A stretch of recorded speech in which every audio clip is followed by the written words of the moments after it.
Hi, I'm Daniel Ortiz, and welcome to American Dream Latin Souls, where we share the untold story of Hispanic business success. Today, my guest is entrepreneur and founder of the U.S. Hispanic Chamber of E-Commerce, Tayde Aburto. Tayde, welcome to our program. Thank you, Daniel.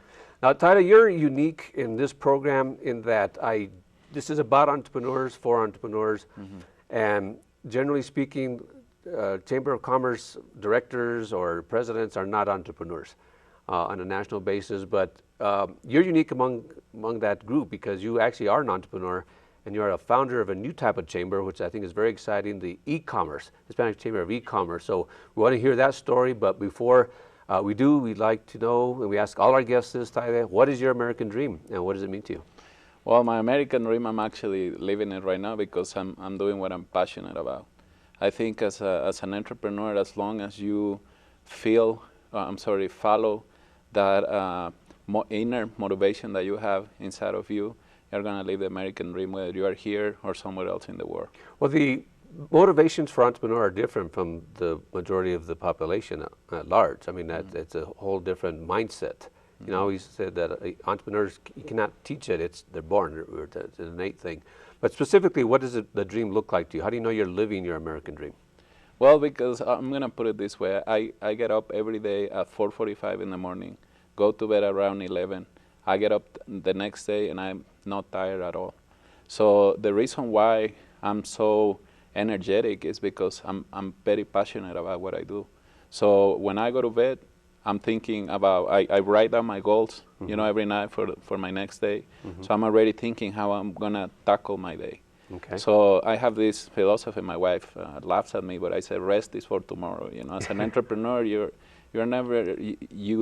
have to rest, but your mind is always working. It's always thinking about the next steps that you're going to take to keep moving forward. You know, with your vision. Yeah, I think that's an interesting thing you mentioned because this is something that I think the average person that has a job, and of course it takes a lot of different people to make the world go round. So it's not one is better than the other.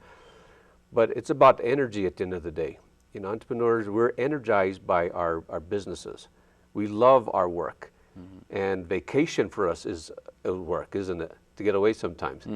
And sometimes people really don't understand that. So tell us your background and how you came up to found the Hispanic Chamber of E-Commerce. Well, I was born and raised in Morelia, Michoacán. Moved to San Diego in 2006. And that was something that I wasn't expecting to do. Before I moved to San Diego, I own a restaurant in Morelia. So I grew up in a family of entrepreneurs. You know, my mom owning 2 clothing stores and a restaurant. I started helping at my parents' restaurant when I was like 7 years old, you know, helping, you know, to clean up the tables and stuff. So I was always around entrepreneurs and also always around people with visions, you know, and family-owned businesses. So when I moved to San Diego in 2006, and after certain experiences that I have to go through in town, I realized that there was a need for an organization that could help family-owned businesses. As a family-owned business owner, I noticed that that segment within the Hispanic business community has been historically neglected. And coming from a family of entrepreneurs, you know, I start thinking about La Tia, La Abuelita and stuff, you know, that own businesses in our community. So I wanted to build an organization that could help out these Latino-owned businesses to become more competitive in the marketplace. And because of our background, we decided to launch an organization that could focus on promoting the internet as a business tool, because there are a lot of very affordable resources that these business owners can utilize to increase their sales, reduce their cost of operation, and more. Well, the internet has dramatically changed the way business works, of course, but it's actually reduced the barriers to entry into business. You know, in the industrial age, you needed a lot of capital to build factories, and even in the information age, you needed technical knowledge and technical skills. But in this age, what I call the age of imagination, you know, really with an idea, you're in business because technology's made it easy, but you still have to learn how to navigate that technology. You said something that's very interesting about family-owned businesses. You know, as Hispanics living in America, we live in 2 worlds. You know, the traditional American world that we live in with the traditional American values, which are rugged individualism, independence, achievement and success. But and I wrote this in my book. Hispanics, our world is a little bit different in that our core values are faith, family, and frijoles. And frijoles is catch-all for culture, as you know. But the family is dominant. You know, as Hispanics, we're not just in business for ourselves. It's an extension of the family. Mass Mutual, big insurance company from back east, did a study on Hispanic businesses, and they found out that, I forget the exact numbers, but I think it's 71% of Hispanics go into business to provide work for the family, compared to the average American, which is like in the 40s or 50s. And so, yeah, family is a big part of it. So what inspired you to start an e-commerce chamber of commerce? Well, just like you mentioned, it was the easiest way to position ourselves within our target market. Because when we started the Hispanic Chamber of E-Commerce, and not too many people know about this, but I started in my apartment in San Diego, in a tiny little corner that my wife allocated as an office. Packard started in a garage, and you know, I mean, that's my business started. You know, that's yeah. So the Hispanic Chamber of E-Commerce started in an apartment, and then I started to. Of course, at that time, I had a full-time job. I was working for Kyocera Wireless as a market research analyst. So in my free time, you know, in the evenings or the weekends, Saturdays and Sundays, I will start going out in the community to start getting a feel, you know, of our target market, but not just from books and research reports and stuff, but by going out and surveying the people that we wanted to serve through the Hispanic Chamber of E-Commerce. What need do you feel, because obviously Hispanic Chambers of Commerce are nothing new, or chambers of commerce in general, but there's been Hispanic Chambers of Commerce for decades now. So what's different about your chamber, and what need do you feel that the other chambers are not filling? Well, I think a lot of Hispanic chambers across the country has lacked that sensitivity to go out and reach out this community. From my perspective, the family business sector has been historically neglected in the U.S. And I can tell you, and I'll give you San Diego County as an example. Okay. At the time that we launched the Hispanic Chamber of E-Commerce, there were 32,000 Hispanic-owned businesses. The San Diego County Hispanic Chamber, in 2006 or somewhere around there, they have close to 2,000 members. So there were 30,000 more that they never touched, and they never tried to reach out to them because they are not profitable business entities. But for us, that's our core, that's our niche market. Those are the companies that we connect directly with because we are a family-owned enterprise too. So we know that access to capital and marketing are two of the major issues that these family-owned businesses are facing. We couldn't help on the access to capital part, but we could help on the marketing part through the internet. Well, as a business owner myself and serial entrepreneur, I think that actually marketing is the key to any business. I mean, you can have access to capital and you can blow through $1 million if you don't have the right marketing down. Conversely, if you have the right marketing, you can self-fund. So it all comes down to marketing, really, doesn't it? So, let's talk about the chambers of commerce and Hispanic chambers, and we talked about this off the set. So do you see your chamber as the next wave of chambers, or do you see it as complement to what's happening with the existing chambers? Well, that's a really good question. Or is it too early to tell? I can tell you that we have goals and we have core values that are defining our programs and initiatives.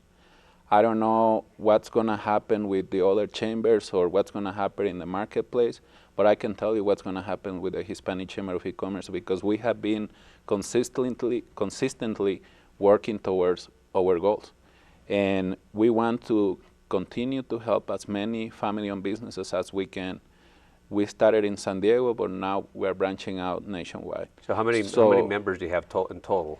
In total, we have close to 4,000. 4,000. So you're probably the largest Hispanic chamber in the nation, just by those numbers, because I know, as opposed to each individual city, I know maybe some bigger cities have larger numbers. Yeah, no, there are a couple of chambers that I know that they have more than 4,000 members. But here's the thing, to answer your question, I think that we're going to get as far as our market let us get. I saw somewhere, I think it was on your website, that the goal or the target is 100,000 nationwide. Well, that's to get, because talking about the digital divide. Yeah, and because it's digital, it's virtual, you don't physically have to be in San Diego to be part of your chamber, right? So the 100,000 goal is that if we go out here in Santa Fe, I bet you that there are businesses that have been in business for years and they do not have an online presence. So we want to motivate them to have a website, to have a Facebook page, a Twitter account, a LinkedIn, a Google Plus, something that can help them to increase their online presence, because we know that on a daily basis, and as we speak, people are searching for products and services that a lot of the Latino-owned businesses offer. So by not having an online presence, they are losing the opportunity of reaching out these potential customers. So the 100,000 goal that we have of getting Hispanic-owned businesses online is just a goal that we have, and we're working towards. Based on your research, how many Hispanic-owned businesses is your potential market? 70% out of the 3.2 million that are in the U.S. Okay, there's 3.2 million Hispanic-owned businesses, and you believe that 70% can become a member of the Hispanic Chamber of E-Commerce. Okay, that's a very ambitious goal. I know, but as an entrepreneur, you have to think big. Right. If you set lower goals, you can accomplish them. But we like to think big, and we already laid out the foundation. Well, you have a website, which is what? What's the address? HispanicEChamber.com. HispanicEChamber.com. Okay. And so if someone wanted to just Google that or find the actual website, what's their next step? Is there a sign-up form? How does this work? Yeah, they can sign up online. Okay. And if they have questions, they can contact us via email or give us a call. A lot of people, doesn't really understand how they can benefit from the organization, but once they become members, they start seeing the results within 3 months. Okay. No, and I know you brought some photos with you. We have some photos of some events that you've sponsored or have gone on in local communities. Tell us about those. Well, we have put a lot of emphasis on education since day one. So we organize a lot of business seminars across the county. So it's not just all virtual or all online. You actually have, I think we have a photo here of, you actually have groups that meet up live. Yes, that is correct. Okay, so tell us about this photo here. What's going on here? Well, that seminar happened last year, and all of those ladies are business owners. So, Latinas in business is a very strong niche market. And they all wanted to learn how to use Facebook to promote their business. So we hosted a seminar at one of their homes, and it was very interactive. It was very personal, and I think they really liked it, and they learned a lot. That's a very powerful combination, and it's kind of like a needle that you're going to have to thread. Back in I think it was the 80s, there was a book called In Search of Excellence, I think it was, and maybe it wasn't In Search of Excellence, but anyway, there was a book talked about the future of business, and they said, it was by a futurist, and he said that to succeed in the 21st century, you're going to have to be high-tech and high-touch. I agree. And so the high-tech, obviously, is with the e-commerce and the internet and Google Plus and all the platforms that are out there, and they seem like they evolve every day. But without that personal touch, I think that's why, and I've actually contacted or surveyed some people who belong to chambers of commerce, and really they like being networking with other Latinos. They like the human contact, and that's part of being in gaining contacts, which can only happen, or the relationship can establish best by the personal contact. So how are you going to manage both? Well, I'm glad that you asked that question, because right now we're in the process of branching out. Okay. So to get that part of the equation, the touch part of the equation, we are rolling out chapters across the nation. The first one that we roll out, it was in North County, San Diego. We have one in East Texas. We have another one in Vancouver, Washington. And our goal is to have between 7 and 10 before the end of this year. Okay, so how does that work? Do you have a director? Is this a brick and mortar facility? How does this work? Yeah, the chapter leaders are executive directors of the chapter, and they have their retail locations. So that retail location becomes the office of the chapter. Okay. And I noticed that you're on Meetup. You have events on Meetup. And Meetup, for our audience, and I'm really just getting involved in Meetup. They're basically, I think, part of what's going to competing with other traditional chambers of commerce, not just Hispanic chambers, is that they're groups that are online, and they meet up. But what's unique about meetup groups is that these groups are very specific. I know I've gone to networking events, and you get people all over the board. And my target market, of course, are Latino entrepreneurs. So if I go to an event, it could be 1,000 people there, but I'll meet maybe 20, if I'm lucky, Hispanic entrepreneurs. There may be a lot of Latinos there, but they may be accountants or attorneys or mortgage, and that's not really my market. So meetups are very specific. So is that part of your marketing strategy? We were always against mixers because, Against mixers? Yeah, because we said, the Hispanic Chamber of E-Commerce That's the big draw for chambers, is the mixer. I know, but it's not, I said we are not a social club, we are not a Rotary club. We don't want to go into some other people business.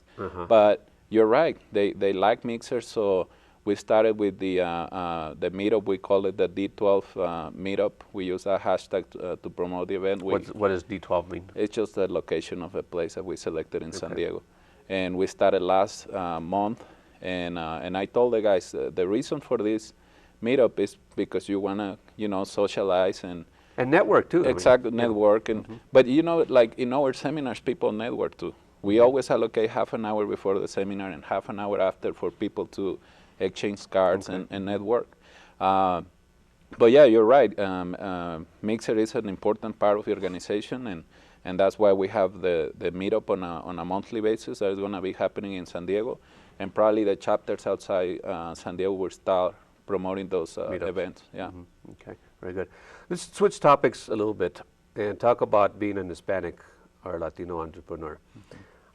What does being an entrepreneur mean to you as distinct from somebody who has a regular job? What makes an entrepreneur different or unique? Well, I think an entrepreneur, that's a good question because it's something that it's inside your heart. It runs on your vein. I always said entrepreneurs are born, not made. Exactly, yeah. I mean, you can teach business skills, and I always kind of cringe when I see on various events, professors of entrepreneurship. Well, Yeah, exactly. I think entrepreneurs by nature are visionaries. You think that you can disrupt the market in a positive way. At least that's what you believe. And then you come out with a concept, you develop it. Of course, the best way to go about it is like testing it in the marketplace to see if it works or not. But there are some entrepreneurs that are highly risk takers, and they don't even go through that process. They just launch it and they have the gut stick to their guns. They have the gut. I mean, this show's a product of that. I didn't test market this concept. I had a gut instinct that there's an untold story of Hispanic entrepreneurs, and here we are. We're in major cities now. But I'm going to ask you a question that I think I know the answer to, because I asked this question of all my interviewees, and it's always the same pattern. Were you have any kind of businesses when you were young, a kid growing up? I didn't. Well, you said you were working in your parents. I was working, so I was an employee. Oh, okay. I was an employee for entrepreneurs. Okay. And after that, I had my grandma, my grandmother, and my grandfather on my mother's side. They were entrepreneurs from very early stage. Yeah, my grandfather started were you getting tips at least from? Yeah. Of course, I was getting. Okay, that's what I'm saying. Getting paid. You were getting money. Yeah, in other of course. words. I mean, it wasn't your business, but you were making money. That's really what I'm getting at. Is. But the way I saw it, it was more like when you go to get an MBA and a PhD. I was learning entrepreneurship from people that were already in business. So I learned a lot from my grandparents and my close relatives. Pictures of your great grandparents.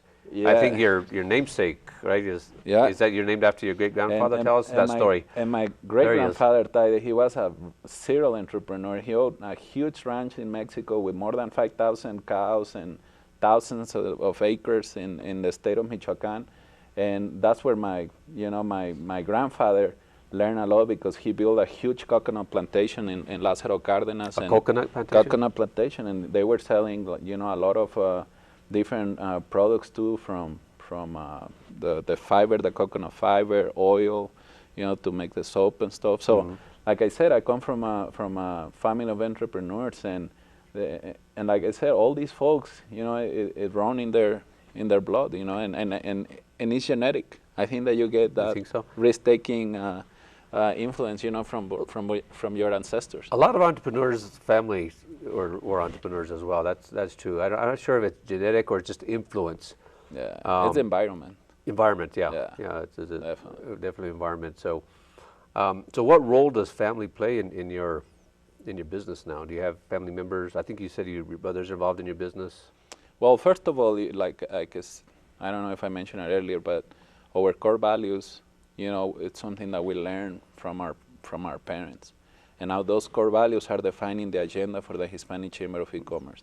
And as part of the executive team, 2 of my brothers and another close friend of ours, which is almost like family, are the ones who are overseeing the whole operation of the organization. So you started this with your brothers? Yes. Mm-hmm. Okay. So that's why we connect so easily with family-owned businesses, because we know the steps that you have to take to make things happen. We have failed several times, but at the same time, we have family to back each other up. Right. Yeah. We help each other out, and that's why I think that we have been so successful at connecting with the family business sector, because we understand what you have to go through, right, and also we understand the reasons why we're doing it.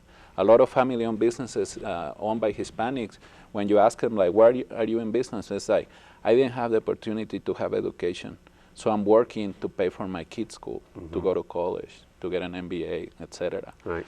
And they're probably not seeing beyond that point, but we want them to do so we can break that cycle, where you have to like hustle hard to get to that point so you can pay your kids' education so then they can take care of you, but you are not leaving a foundation for them to grow from there.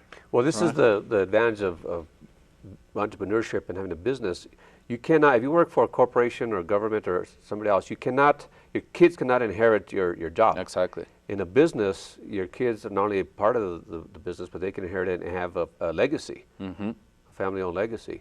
And at the end of the day, Hispanics, since we're such close with our family anyway, it's part of our lifestyle. It's part of who we are is to, to join together with the family in the family-owned businesses. Yeah. Having said that, though, there can be challenges working with your family because you can't fire your brothers and vice versa, right? So, has there any been challenges? How do you guys handle disagreements or? Challenges? We have our times. Do you arm wrestle like brothers do when they were small, or do you? No. Are you the older brother, or are you? I'm the oldest one. Oh, the one. So you set the rule, and they. Yeah, but actually, I have learned a lot from my 2 younger brothers because they're pretty mature. They're very mature professionals, and I think they understand the mission that we are in. And I'm glad that you touched the legacy part, because we're not just building this organization just for the sake of building it. We want to build a legacy that can help future generations to understand that you cannot climb the ladder of success with both hands in your pocket. You have to give back to the community. And that's why I want my kids, I have 2 children, my son Tayde and my daughter Talia, I want them to feel very proud of the work that I'm doing, and right now my wife understands what we're doing because I have taken her to some of our events. And when she realized the impact the positive impact that we are creating in the community, that's when she understands that this is not just like, oh, I'm just giving back. Exactly. Yeah. We're helping other people succeed, and at the same time, we're helping each other out. Well, at the end of the day, this is, I think, what a lot of society doesn't understand about entrepreneurs is they think we're all about the money, and really we're about the passion, isn't it? And we just happen to find a way to make money out of our passion. Exactly. But at the end of the day, money is the consequence of our work, not the main reason we're doing it. That is correct. Right. Otherwise, because there's no guarantees. Right? I mean, we would not go through the risks and the challenges, and we've got about 4 minutes left, and that's what I want to segue into, is tell us some of the risks and the challenges that you've had, and how'd you overcome them? Well, you're always going to face financial challenges, and when we organized the Hispanic Business Expo in San Diego, I ended up with a huge debt. So what I did is I went back into the full-time employee thing, make some money, pay it back, and then go back into the Hispanic Chamber stuff. I always said that a job, a job, is what an entrepreneur gets when they're between projects. Yeah, right. And as an entrepreneur, you have to do whatever it takes to accomplish your goals. And as long as you have clear goals of where you want to reach, you do anything to get to that point. Okay. So that's where we are. We are in that stage. Okay. So tell me, just generally, how are traditional Hispanic chambers perceiving you? Or do they perceive you as a risk? Are they embracing you? What's their general response? The leaders that are open-minded and that are thinking outside the box, they can see opportunities for collaboration. The old school leadership, they are not so into our concept.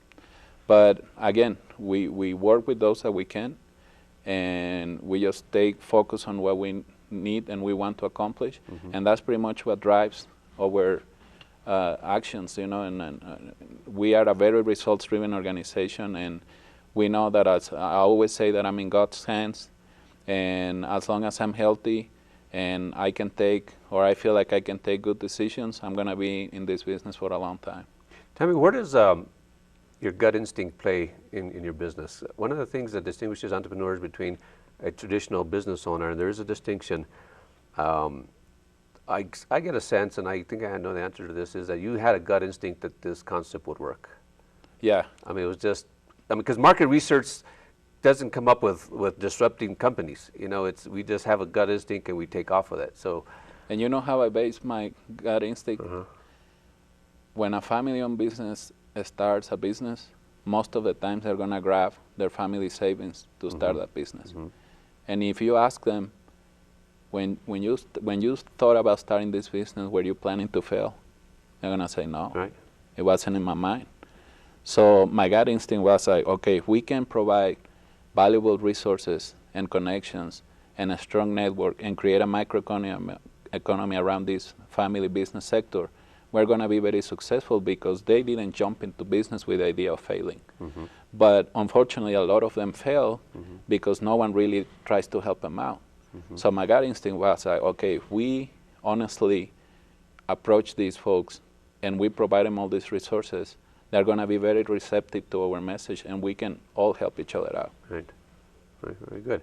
So we got a short time left, Tayde, about a minute left. So what advice would you give to, number one, an entrepreneur starting business, and particularly an entrepreneur who's challenging an established organization? And that's really what this is it's challenging the old school way of commerce, not directly, of course, but what advice would you give to somebody who's like at the cutting edge of a new business idea?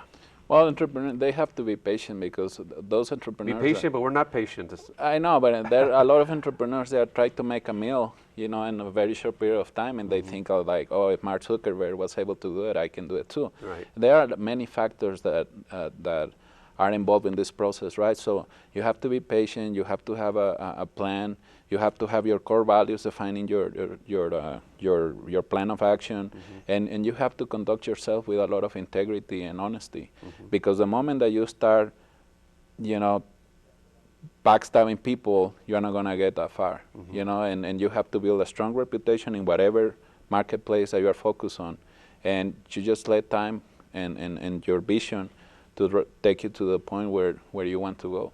You know, you don't hear that advice often, but that's one of the advice I give to my coaching clients in business, is that whatever business idea you have, whatever marketing plan you have, it's going to take twice as long and take twice as much money as you even ever dreamed it would. And, you know, and there's going to be some failures sometimes. A lot. A lot. Okay.